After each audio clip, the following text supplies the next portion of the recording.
তোমারে কিন্তু আল্লাহর কাছে ফিরতে হবে।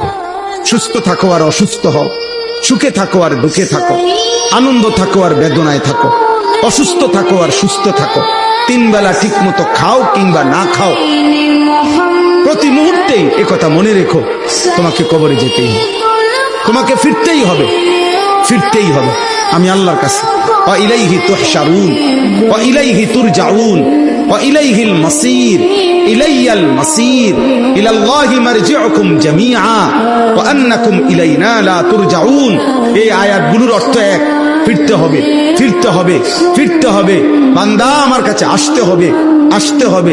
কোনখানে তুমি লুকাইতেও পারবা না, আড়াল করতে পারবা না। পৃথিবীর সবচেয়ে গোপন ঘরে গিয়েও মৃত্যু থেকে তুমি বাঁচতে পারবা না। 7 তবক জমিনের নিচে গিয়েও বাঁচবে না। আটলান্টিক মহাসাগরের গভীর তলদেশে গিয়েও তুমি বাঁচতে পারবা না। হিমালয় পর্বতের চূড়ায় গিয়েও তুমি নিজেকে রক্ষা করতে পারবে।